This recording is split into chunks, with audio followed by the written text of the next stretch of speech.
On April 22nd, 2009, Indy Lee, my guest for this week, went into brain surgery for a life-threatening brain tumor. That day, which was also Earth Day in 2009, is also Earth Day this year. Indy's doctors believe that her brain tumor was environmentally derived and was attributed to something as simple as what she was putting on her skin. That awakening inspired Indy to pivot her career from being a CPA to embark on a new journey into clean beauty. Now, 12 years later, after many ups and downs and a lot of debt, Indy is thriving as the founder of Indy Lee, a clean beauty line dedicated to educating and empowering others to live their healthiest life. Her beauty line can be found in almost every major beauty store, from Sephora to Ulta to Nordstrom to Detox Market and more. I am a huge fan of her face skincare products, and I actually use them daily. Indy is also a mom of 3, a dedicated Jubu, aka Jewish Buddhist, and an incredibly positive and joyous person to talk to. Her story is filled with grit, passion, and purpose. Enjoy.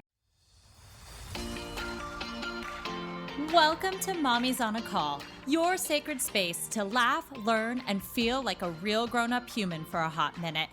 I'm Stephanie Uchima Carney, a mom of 3 under 6, serial entrepreneur, business strategist, and donut connoisseur, just trying to get through the day one cold cup of coffee at a time. I believe that with more intention, a positive mindset, and self-care, it is possible to thrive in motherhood, business, and life.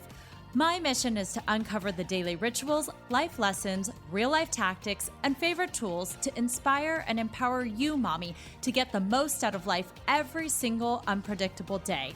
So grab your headphones, tell your kids you're on the potty, and tune in weekly for some laughs, knowledge bombs, and plenty of real talk with real moms, and maybe a dad or two. Welcome to the Mommy Pod. Hello and welcome back to Mommy's on a Call. Today, I'm really excited to bring to you Indy Lee. Not only do I use her skincare products, she is an incredible mama and entrepreneur.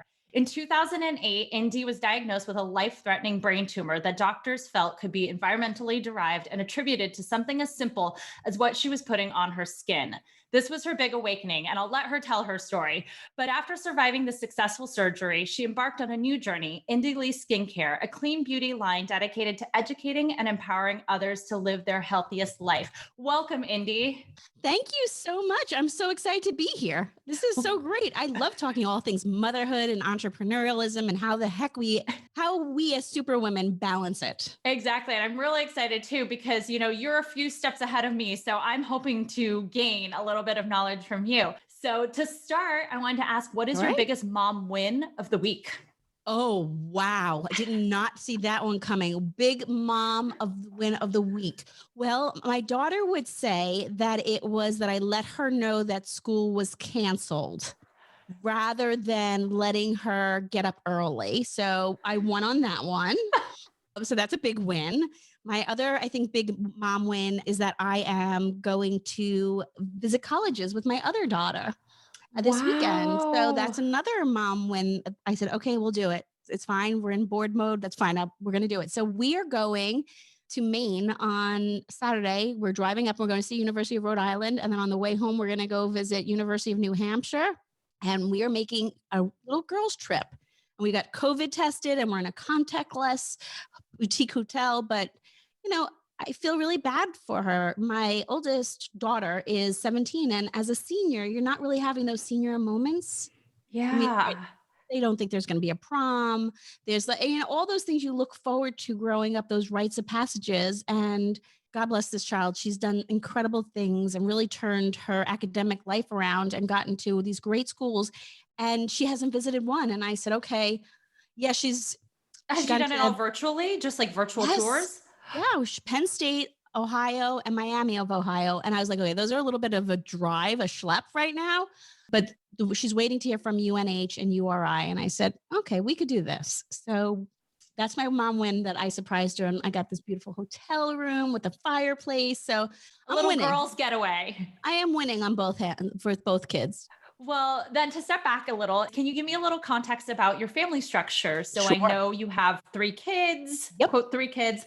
Tell me about their ages. Are they at home? Sure. What's kind of the situation? Sure. So my oldest is 20, which, oh my gosh, feels so weird. He's going to be 21 in less than a month. And I'm like, wait, but I'm only like 30. How's that possible? Yeah. You know what? I feel I'm 49 and I feel like I look pretty good for my age and I'm like embracing it. Like, all right, but I don't.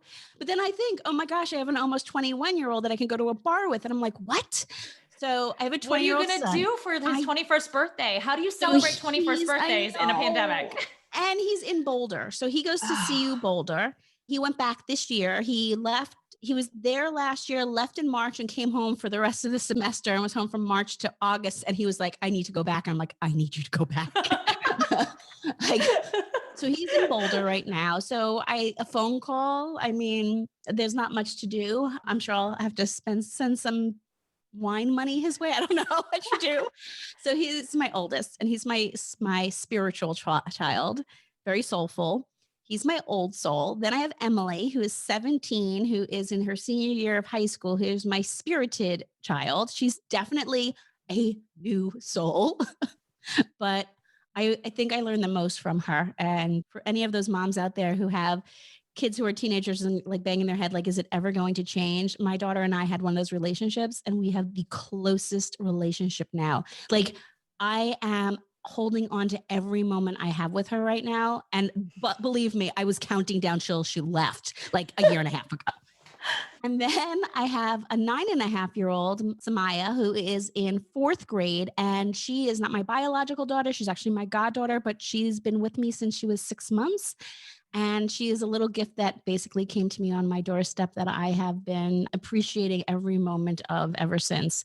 So it's nice. I'm not exactly going to have an empty nest like I thought I was going to have, but you know what? It's so great. So at least I have a little bit more left of that fun childhood. Yeah. And then do you and your husband, I mean, I know you have your business, but are you and your husband currently working at home? Yeah. So this has been a crazy year. My husband works in the city. So he is back, I would say 3 months ago, he started going back 2 days a week into the city. He works in the post-production industry. And I've been working from home. For a while, I was going to the office like once a week, but I'm by myself and I have to wear a mask. And I'm like, wait, I can get free roam. And do you have to do distance learning or anything with your kids too? So my 17-year-old she's self-sufficient. I mean, she's fine. She runs and goes, buys lunch. I mean, she's fantastic. And she made the decision that until we have a little bit more information on the various different strains and maybe closer to, getting vaccinations, she doesn't feel comfortable going into the schools right now. I'm immune compromised and we've just been getting too many reports of people in the high schools coming down. And she's like, I don't want to take that chance with you. So she made the decision that she's going to try to stay home and maybe in the next few weeks, she'll go in once a week. And then my 9.5-year-old, she goes in twice a week, but it's a little different because she's younger and she has to wear the mask like they're supposed to, but it's very restrictive. So we know she's wearing the mask. They can't touch anything if they're constantly washing hands. So it's a little different. Right. But then she homeschools 3 days a week. And are you in charge of that? No, I was last year. Last year was awful. It was awful. Yeah. So how do you balance this thriving company and all of that and having even your son at home, 3 kids at home? It was a disaster. I'm not going to lie. So my son was fine. He was finishing taking classes and the hard part was he would like go to bed as I was walking into my office. Like he was completely in that college thing. My 17-year-old was great. She was fantastic. And she helped the most with the youngest. She really did because I had to work. But the teacher, they didn't know how to do this yet. So the teacher would like email me, can we get on the Zoom now? And I'm like, I'm on a Zoom. I can't leave and go get her. Like, what? Like there was no structure. And, we weren't set up. Like we have, but they weren't set up, not like the district. And I have the utmost respect for the teachers who really, I mean, this was talk about a huge pivot, but I was so happy when school was over. Yes. And this year it's way different and the teachers are so on top of it and really understand how best to do it because they've had some time to really get things together versus just pushing it together. So it's been a lot easier, but oh my gosh, last year I was like, Going great. Well, then how did your business fare last year? Did you have to make any pivots? And then we can go talk about your Yeah. story and all about No, your business. But I was listen, just curious, what yeah, happened in the last year with your company? I always love talking about the company. I talk about the story all the time. I'm like, really? People want to know about that? Very lucky. We did it. We had an incredible year. We really did. We had growth, which is phenomenal. And despite the pandemic, our online sales were phenomenal. The retailers' online stores were great. We really worked closely with our boutique retailers also to see how we can support them. I did over 100 virtual events between March and December. And that was like virtual master classes, lives. I mean, it was just all sorts of webinars, just finding ways to meet the consumers where they were in their home. And you know what? I think it was better because I travel. So before this, I traveled probably half the month and I was only going to key cities, right? Where we had the bigger accounts. So I wasn't necessarily meeting virtually consumers from a larger part of the country and internationally. And so doing this via Zoom and offering these master classes meant that people from all over could join and have that same experience at home, in their bathroom, all those things. It was phenomenal. I think it's been such an incredible opportunity to really create connections where our consumers are. And one thing great too is I think everyone was focused on self-care, was focused on living a healthier lifestyle. They were at home. And so they had a little bit more time to focus on skincare. So I love your product, by the way. I have been using your brightening cleanser and stuff like that and your oil. And it's great. And because through this also, I've learned a lot about more clean beauty and what you put on your skin. I never thought about that ever. I think your story you were sharing on every other medium. So I'm not going to have you re-go into it all, but just about how you care about what you put on your kids, but you forget about what you put on yourself. Well, that's just it. I mean, before I started the company, I'm an accountant I go figure, I'm actually a recovering CPA. I realized I didn't really enjoy it. And then I kind of pivoted and went to the farm to table movement, started doing school gardens. I have a very large greenhouse in my backyard. And then I was diagnosed with rheumatoid arthritis, and I wasn't able to do that work in the soil and outside because of the flare-ups. And I started using ingredients and made a little line for my sister to unveil at the baby shower because I didn't want anything potentially harmful or unknown or suspect to go on his newborn tushy. And so I said, I'm going to create this line. It's going to call it the Botanical Baby, and I'll make little miniature ones and unveil them as baby shower gifts. And everyone said, Indy, this is what you need to do. And I'm like, what are you talking about? Clean beauty wasn't on the scene then. Right. And I said, no, I don't think so. And then I got diagnosed with this brain tumor, and I'm so flippant about it. I'm like, this brain tumor. But, I was losing my vision, and I was diagnosed. And the fact that it could have been something as simple as what I was putting on my skin, it was that light bulb went off in the doctors. I'm like, oh my gosh, this is my purpose. I wasn't realizing when people say you need to create a line for children, this is way bigger. And then realizing that, the industry hasn't really caught up in regulations. We are so far behind whatever Europe. We haven't really substantially changed laws since 1938. And you have to be your own advocate and be more mindful. And by the way, I think and most people who know the brand know, I'm not a scaremonger or any of those things. I'm an 80-20 gal. I'm happy, I will wear a Tom Ford lipstick and rock it and love it. And I don't even look at what's in it. You know what I mean? And you have to live your life. I learned that the hard way. But you do also need to start thinking about, if your skin is your largest organ, take a look and decide if the ingredients in the product match what you feel comfortable with. Do not rely on the government or brands to make that decision for you. And that's actually a question I had because, a lot of us hear oh, this is a clean product. This is a clean product. How do you actually know? Is there any place you can look to? Are there ingredients that you should watch out for? And just how can you decipher through all the noise? Because clean beauty is now a trend. Right. Well, and I would argue that it's not even a trend. It's here to stay. If you take a look at the retailers like Nordstrom, Neiman's, Credo, who is a clean retailer, but Sephora, Ulta, they all have clean sections, right? They've now adopted that standard, and a section of their retail space is dedicated to that. So when you see the Sephoras, the Ultas, and the Neiman's, and have that, it's not a trend. This is here. They're dedicating effort and time and resources to it. And then you start seeing these retailers like Folane, Credo, Detox Market, Aaliyah, Citrine, like all these incredible stores that are completely focused on clean. But you're right, it's still very confusing because what one store's standard for clean is not the same standard at another one's. And there's no benchmark, right? And it is a little bit of the Wild West in terms of that.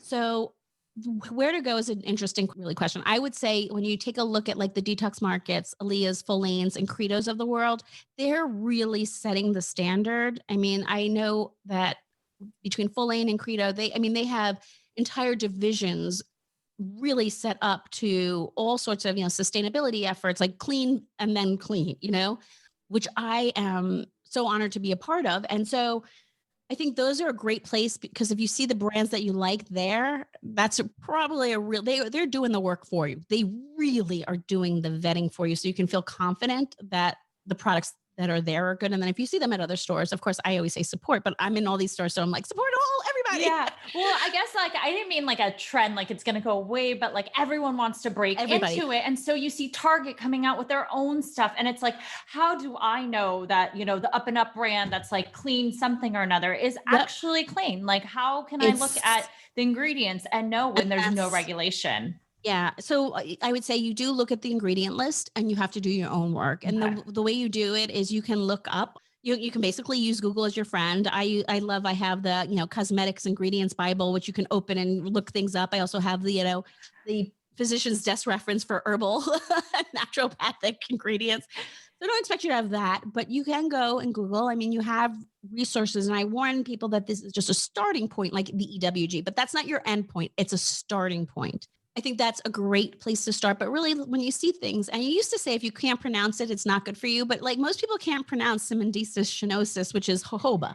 So like we have to use these INCI, which is the International Nomenclature for Cosmetic Ingredients, which is like Latin, and it's not, like, okay, it doesn't just say beeswax on it.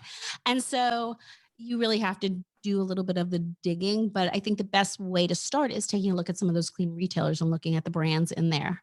Got it. Well, let's flash back to, after this brain tumor, you're alive. And I know you want to live life to the fullest, live every day. You talk about that a lot. A couple questions. One, how did you go about even starting a skincare line? I mean, like you were an accountant, like, yes, you made tushy stuff, but it's like, that's a big undertaking. Like, what even did you start with?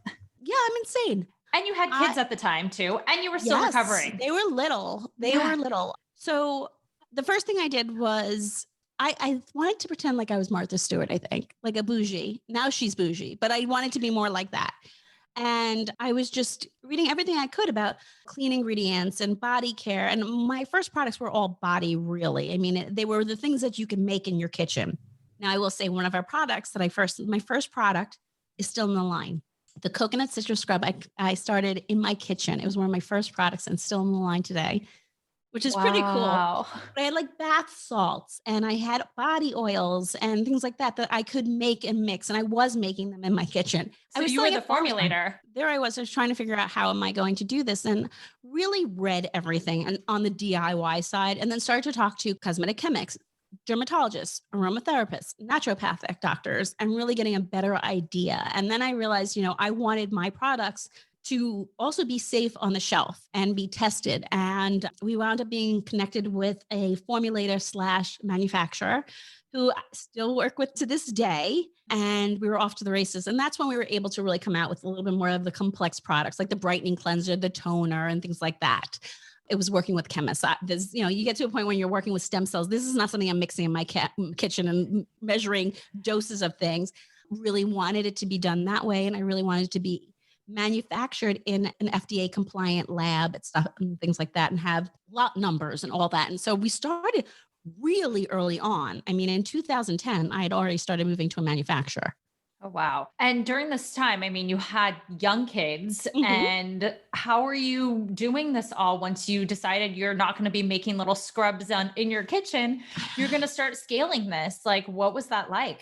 I would say my kids often, I'm not going to lie, my kids often got the shaft. I like to say there is no such thing as work-life balance. That sometimes in terms of being 50-50, sometimes you're 100% entrepreneur, sometimes you're 100% mommy.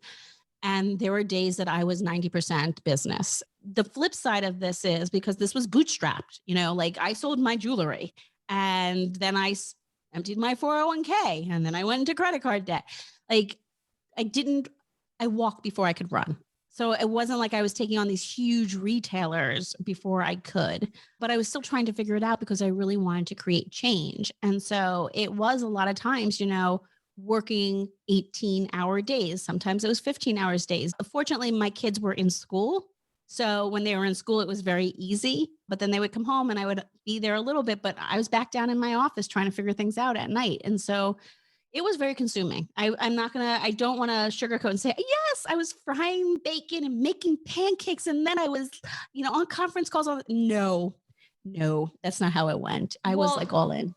I mean, you mentioned you drained your 401k, you sold your jewelry, having kids, you're responsible for other beings at that point. What was that kind of like internal conversation like, knowing that you were going to risk this, but you also had kids? Because I think a lot of moms out there like, that would be nice, but financially I can't do this. Yes. I don't necessarily recommend what I did, So the selling the jewelry was, well, I'm dying. I might as well. I can't take it with me. Literally like that. I'm like, okay. I put the things aside that I knew I would want my daughter to have or my son to have. And I just sold the rest. Gold was at a high. And I'm like, I am doing this. So you did this at the point when you had the brain tumor. You weren't. Oh yeah. I started the line in concocting, as I like to say, between diagnosis and surgery. Okay. A month after I woke up from surgery, I turned on the website. Got it. I sold to like my mother and my aunt. Like it was not that UPS commercial, like you turn on the site and all of a sudden you're a hit. It wasn't like that. It was definitely a slow grow. But I had started, I knew this is what I need to do. Honestly, it felt like a calling. It felt like I was going to live for a reason. I was going to create change and I wanted to educate and empower people to live their best and healthiest life, whatever that looked like for them. And I wasn't going to get derailed. And so it was probably irresponsible when I think about it. Like I emptied my 401k and I'm like, but I don't at care. the time, you didn't know if you would live to 60 something. I had no idea. 6 months.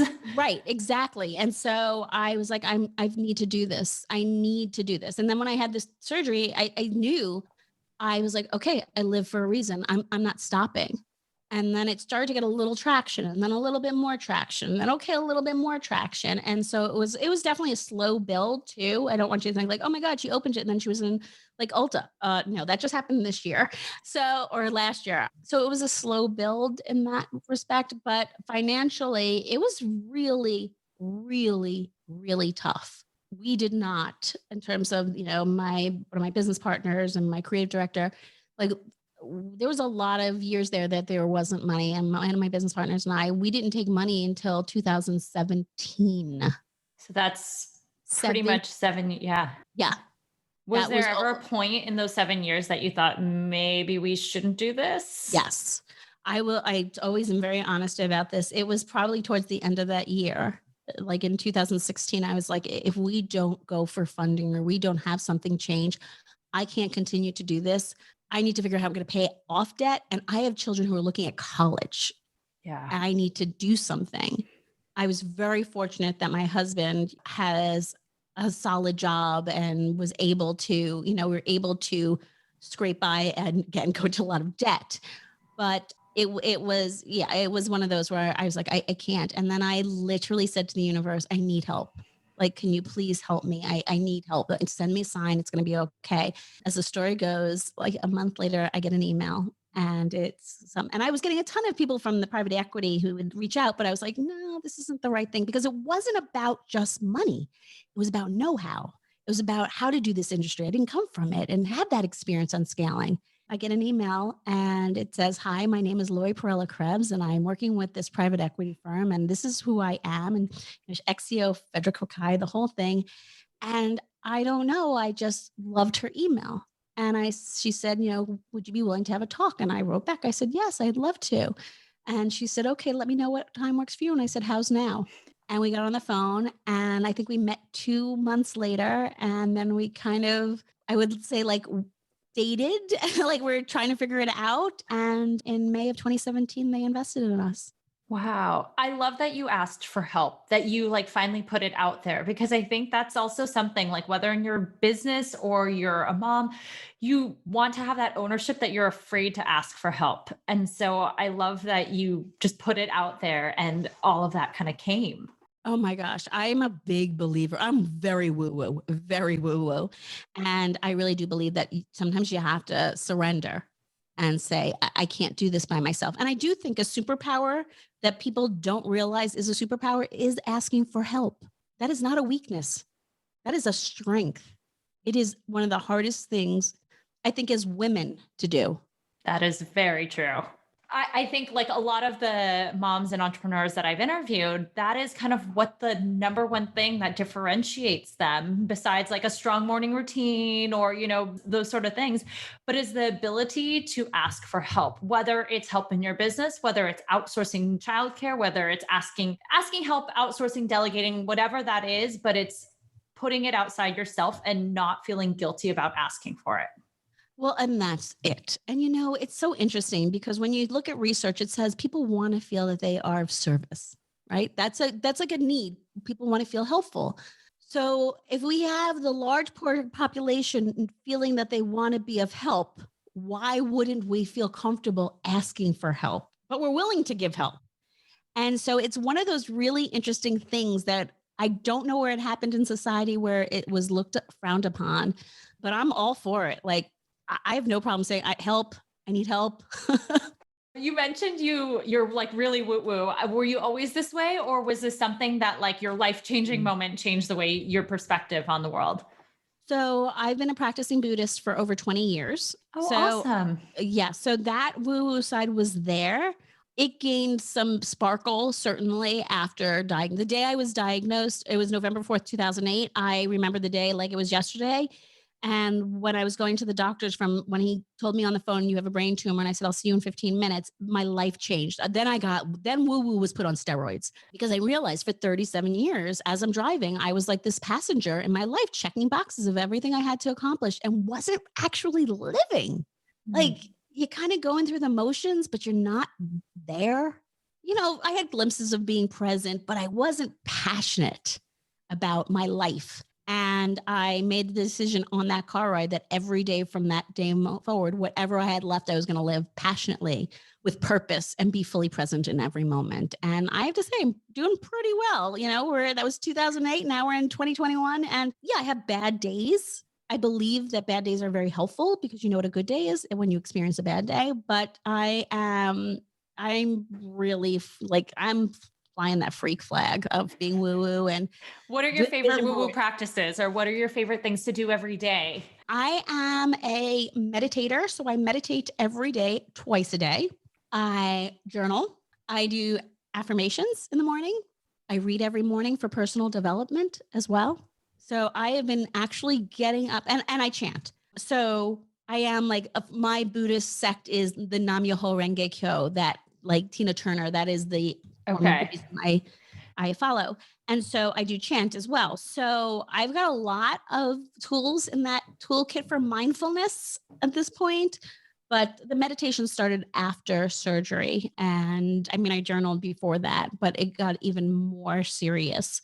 And I would say everything even upped the ante this year, the 2021 even amped it further when I said, I'm now going to get up even earlier. What time do you get up in the morning? Now I'm getting up at 5. I get up at 5 that is about the average time, ironically, that most of my guests I ask, I'm like, oh, what time do you get up? Some 4:45, some 5:30, but 5 is around the average. Yeah. Think about it. Like I have several hours to myself, and I've been really good this year about setting boundaries too, I'm not going to check my email so early. It's not as soon as I wake up. I'm giving myself that time. If I say I want to grow, I need to plant the seeds and water them. And what I realized was I was saying, I want to grow, but I wasn't doing that work.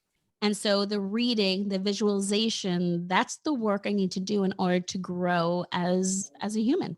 What are some of your favorite resources or things you turn to? Like, do you have a meditation app? Do you have like a favorite book or any sort of thing to help in that practice? No, I wish I do transcendental meditation. So I Ah. have a mantra that I do. TM is Uh, that like black box of where I still to this day will never know what it is. It's like once you enter TM, you know what it is, but you can't talk about it. It's like Fight Club. right. I'll tell you what it is.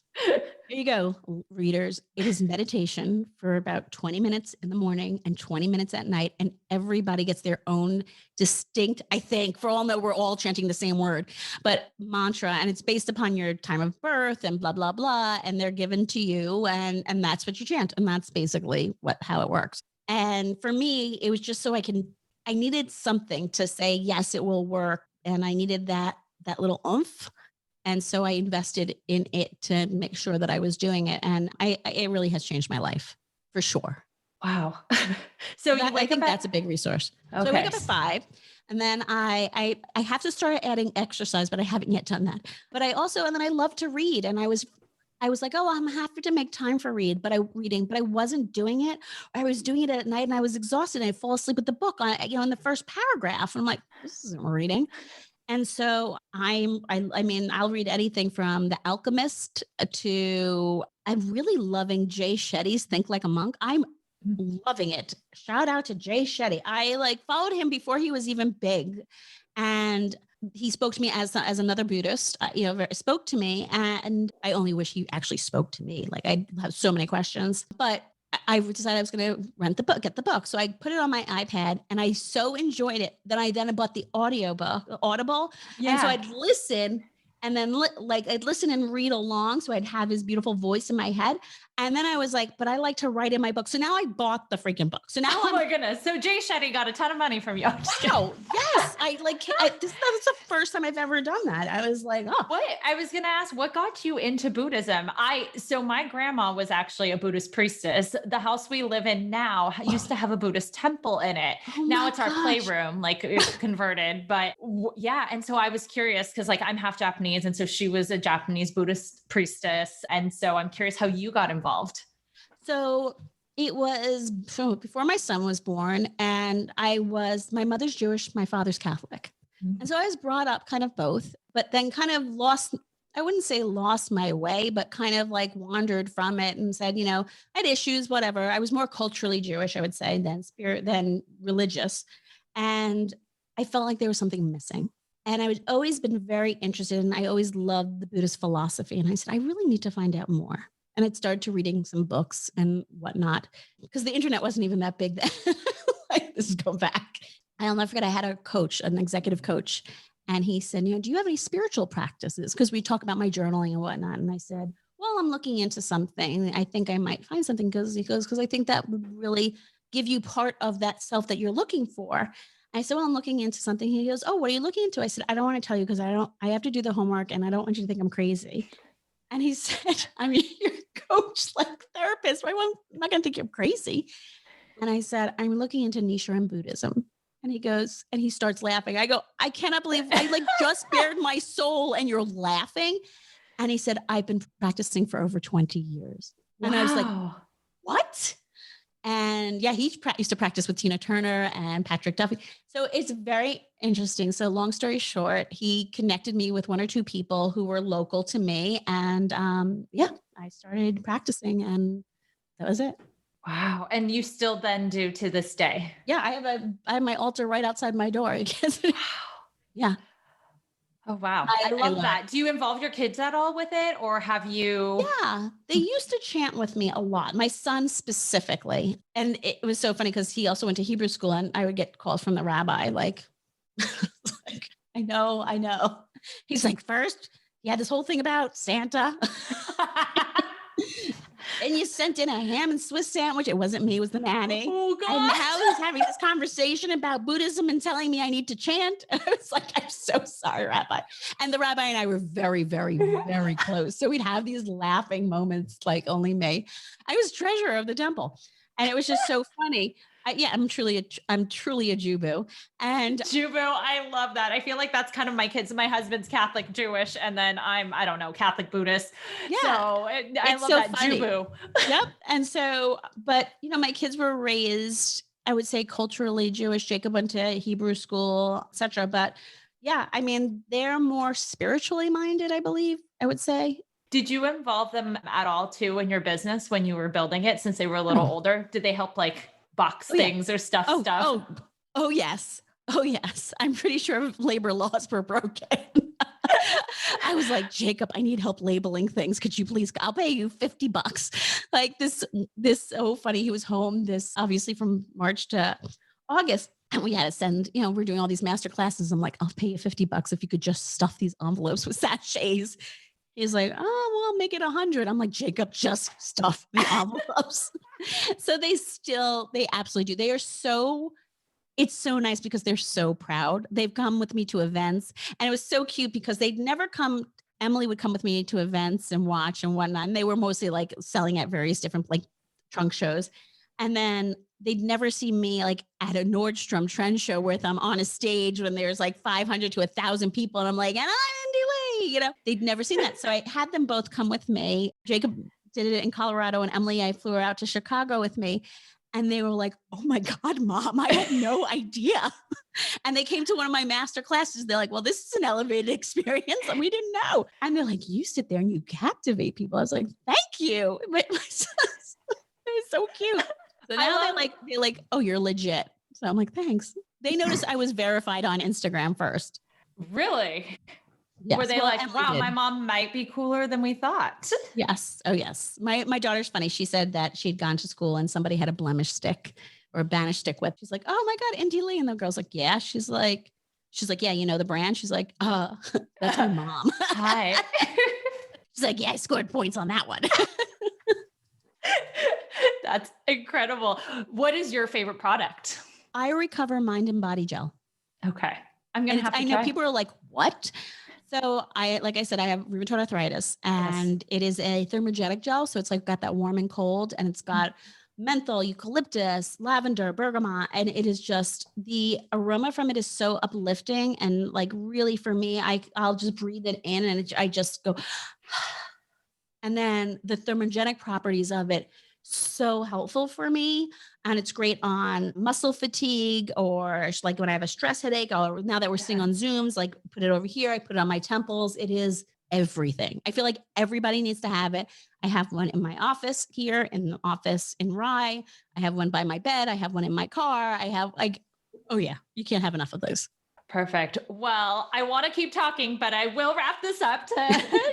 I was going to ask one of my final questions is, what is your superpower that you gained once you became a mom that helps you in business and life, whatever that is? Wow, that is a great question. The superpower I had.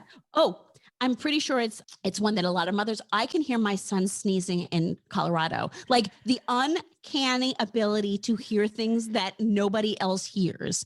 I'm like, kids are up. Like, I don't know. I don't know if it's helping me in business, but I become very attuned to my surroundings. But it's so interesting. Like, that is definitely a superpower. It's like a sixth sense. It's your intuition, which I think leads to your spiritual woo-woo side. So I think maybe strengthening your intuition. Yes, because I don't know how many CPAs, no offense to the CPAs out there. I mean, I was an engineer. I get the numbers thing, but I don't see a lot of analytical people with a strong intuition. So no. And that is like, I live by my gut. So yeah, it's very interesting. But yeah, you know what? It's so many. It's also when I realized to learn to ask for help. It was when I had my kids. I realized I couldn't do it by myself. And that's actually a good superpower. Yeah, that is one of the things I always say is my superpower is I ask for help. But that was when I had my son. I was like, I can't do this. He's not sleeping. I need help. Well, thank you so much. Where can we find you online? IndyLee.com. And then our brand Instagram is Indy_Lee. And I'm always on there. And then I have my personal one, which is just at Indy Lee on Instagram. So, and I'm on Clubhouse at Indy Lee too. Oh, what are you talking about on Clubhouse? So I've had a couple really cool ones. We're doing every Tuesday at 8 p.m. Eastern. We're doing like a Beauty Gurus Connect, and we get in there and we have another a new topic every week rather, where we're just talking. So it's with this woman Elizabeth Molina, who's a powerhouse TED talker, TEDx talk speaker, and then Cassandra Bankson, who's got like 1.4 million subscribers on YouTube too, and the beauty.